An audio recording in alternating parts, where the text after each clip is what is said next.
राहुल गांधी कल प्रयागराज में पहुंचकर लोगों की मुसीबतों को सुनकर उसके बाद वहां के सभा को संबोधित करते हुए वहां के सभा में भाग लेकर कल राहुल गांधी ने तकरीबन 1 घंटे की भाषण दी। उसके बाद भाषण देने के बाद राहुल गांधी ने साफ तौर पे ये खुला ऐलान कर दिया नीतीश कुमार के हवाले से और प्रधानमंत्री के हवाले से कि अगर जे वो 50% अगर जे आरक्षण नहीं देते हैं तो उनके सरकार को गिरा दिया जाएगा। ऐसे में भारतीय जनता पार्टी और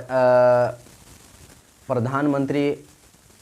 नरेंद्र मोदी की रातों की नींद उड़ चुकी है, इसलिए कि नेता प्रतिपक्ष राहुल गांधी ने तगड़ा उन पे वार किया और उसके बाद उन्होंने साफ चेतावनी भी दी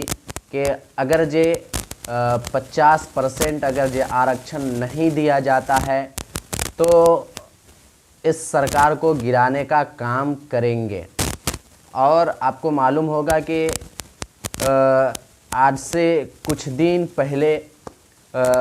लोकसभा में संसद में राहुल गांधी ने इस पर ज़ोरदार बयान भी दिया था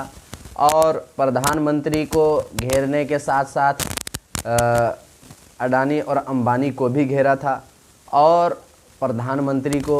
अडानी और अंबानी का दोस्त भी बताया था। इसलिए कि नरेंद्र मोदी ये बात नहीं चाहते हैं कि गरीब लोग आगे बढ़ें, प्रधानमंत्री ये नहीं चाहते हैं कि गरीब मजदूर किसान लोग आगे बढ़ें और वो आगे चल कर के अच्छा काम कर सकें, वो ये नहीं चाहते हैं। जैसा कि आप पिछले 10 साल में आप देख रहे हैं कि सिर्फ़ और सिर्फ हिंदू मुस्लिम की गंदी राजनीतिक से उठ करके और उन्होंने कुछ भी नहीं किया है। बस सिर्फ़ और सिर्फ हिंदू मुस्लिम, इसमें गरीब मुसलमान भी मार खाता है और इसमें गरीब हिंदू भी मार खाता है। तो आप समझ सकते हैं कि ये कैसी गंदी राजनीतिक पिछले 10 सालों से कर रहा है। तो लोकसभा नेता प्रतिपक्ष राहुल गांधी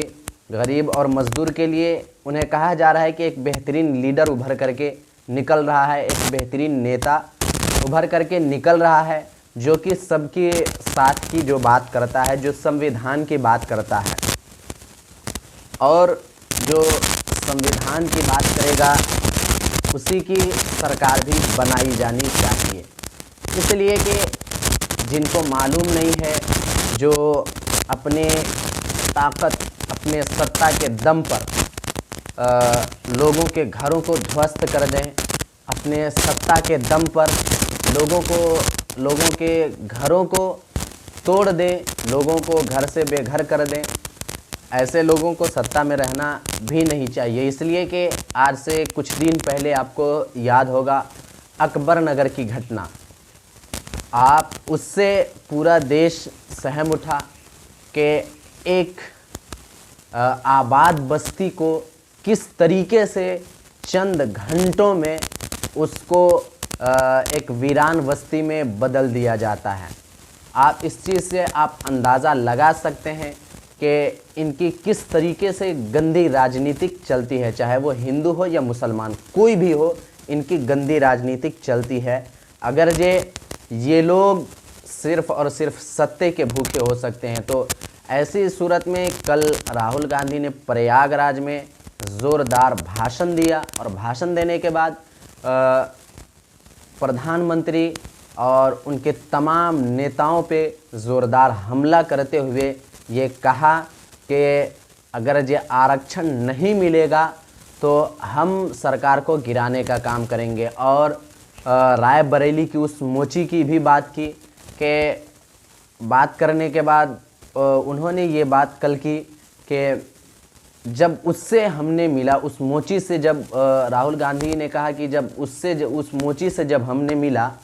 तो उन्होंने ये बात हमें कहा कि हमारी रिस्पेक्ट कोई नहीं करता है सिवाय पिता के, आज तक मेरा कोई रिस्पेक्ट नहीं किया है।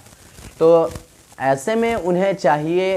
उन्होंने कहा कि प्रधानमंत्री को चाहिए कि जितनी स्किल्ड वाले लोग हैं उनको अच्छा से अच्छा काम दिया जाए, इसलिए कि वो उनके पास स्किल है, उनके पास हाथ में हुनर है, इसलिए उनसे उनको अच्छा मनसब देकर अच्छा से काम देना चाहिए ताकि वो फ्यूचर में अच्छा काम कर सकें। ये तमाम बातें कल प्रयागराज में राहुल गांधी ने 1 घंटे के तकरीबन भाषण में ये बात कहा और उसके बाद 50% आरक्षण की भी मांग की और उन्होंने ये भी कहा कि मैं जातीय जनगणना करा करके मानूंगा, चाहे इसके लिए कुछ भी करना पड़े, चाहे इसके लिए हमें कितना हद तक भी जाना पड़े, मैं ये करा करके मानूंगा।